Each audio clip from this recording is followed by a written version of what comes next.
Today in this lecture, I am going to discuss provisions for labor welfare in India under Factories Act 1948. There are 8 provisions under Factories Act 1948 for labor welfare in India. First is washing facilities. Second, facilities for storing and drying clothing. Third is facilities for sitting. Fourth, first aid appliances. Fifth is canteens. Sixth, shelters, restrooms, and lunchrooms. Seventh is crutches. And eighth is welfare officers. So first is washing facilities. हर factory में male workers and female workers उनके लिए अलग से washing facilities होना ज़रूरी है. Mail workers के लिए अलग होंगी, फीमेल वर्कर्स के लिए अलग होंगी. वॉशिंग फैसिलिटीज़ फॉर एग्जांपल अगर किसी वर्कर को हाथ धोने भी जाना है तो मेल एंड फीमेल वर्कर्स दोनों के लिए अलग वॉशिंग फैसिलिटीज़ फैक्ट्रीज में प्रोवाइड करवाई जाएंगी. एंड जहाँ फैक्ट्री में जिस एरिया में वो वॉशिंग फैसिलिटी प्रोवाइड करवाई जा रही है that area shall be kept clean. Second is facilities for storing and drawing clothing. Her factory में जब भी कोई मैन्युफैक्चरिंग प्रोसेस कैरिड ऑन हो रही है तो ड्यूरिंग द वर्किंग आवर्स जो वर्कर कपड़े नहीं पहन रहा है ड्यूरिंग द वर्किंग आवर्स, कई बार क्या होता है फैक्ट्रीज में कि वर्कर को काम करने के लिए अलग कपड़े दिए जाते हैं या फिर उसकी यूनिफॉर्म होती है. तो वहाँ पे क्या होगा, जो वर्कर ड्यूरिंग मैन्युफैक्चरिंग प्रोसेस या फिर ड्यूरिंग वर्किंग आवर्स जो कपड़े नहीं पहन रहा है वो कपड़ों को स्टोर करने के लिए उसको अलग से कबर्ड्स प्रोवाइड करवाए जाएंगे.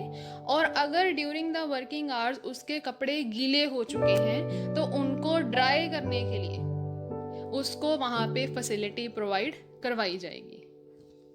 Third is facilities for sitting.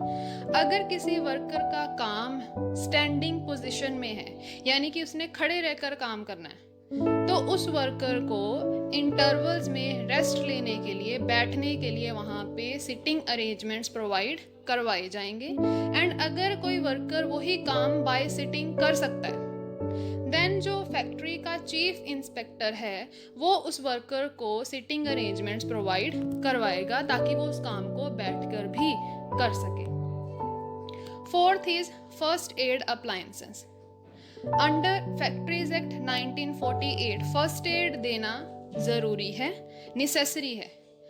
Her factory में अगर 150 वर्कर्स से ज़्यादा वर्कर्स को एम्प्लॉयड किया जा रहा है तो वहाँ पे एक फर्स्ट एड बॉक्स का होना ज़रूरी है. एंड जो पर्सन उस फर्स्ट एड की फैसिलिटी को प्रोवाइड करवा रहा है यानी कि अगर किसी वर्कर को इंजरी हो चुकी है जो पर्सन उसकी फर्स्ट एड कर रहा है that person should hold a certificate on first aid treatment. और अगर किसी फैक्ट्री में 500 से ज़्यादा वर्कर्स एम्प्लॉयड हैं तो वहाँ पे एक एम्बुलेंस रूम का होना ज़रूरी है. Fifth provision is canteens.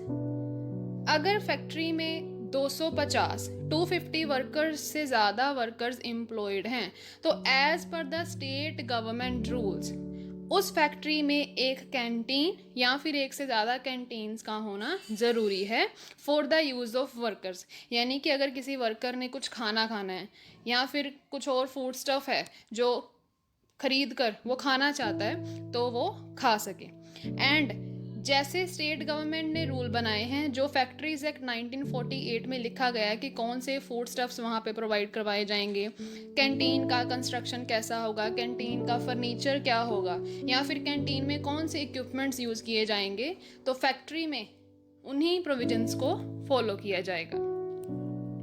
Sixth is shelters, rest rooms and lunch rooms. Her factory में जहाँ पे 150 वर्कर्स से ज़्यादा वर्कर्स एम्प्लॉयड हैं वहाँ पे काम कर रहे हैं तो उनके रेस्ट के लिए रेस्ट रूम्स, लंच करने के लिए lunch rooms with drinking water वहाँ पे उनको प्रोवाइड करवाए जाएंगे ताकि अगर वर्कर्स अपने खाने के लिए कुछ लेकर आया तो वो वहाँ बैठकर आराम से खा सके.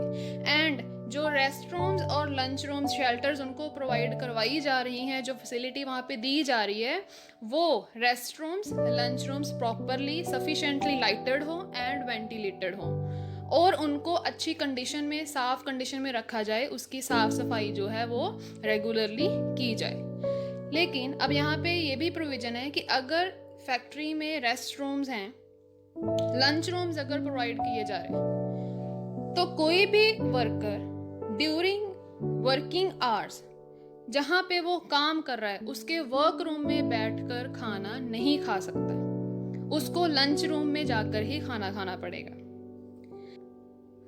7th provision is crutches. किसी भी फैक्ट्री में अगर 30 से ज़्यादा वुमेन वर्कर्स को एम्प्लॉयड किया गया है तो वहाँ पे अगर उनका under the age of 6 years बच्चे हैं तो वहाँ पे एक क्रच होना ज़रूरी है। एंड वो क्यों बनाया गया है, ताकि अगर मदर को ज़रूरत पड़ती है एट इंटरवल्स बच्चे को फीड करने की, या फिर बच्चे के कपड़े चेंज करने के लिए, या फिर बच्चे के कपड़े धोने के लिए, तो वहाँ पे क्रचेस होना ज़रूरी है। एंड उन क्रचेस में बच्चों के लिए फ्री मिल्क या फिर रिफ्रेशमेंट्स या दोनों प्रोवाइड करवाई जाएंगी as per the factories act 1948। 8th provision is welfare officers.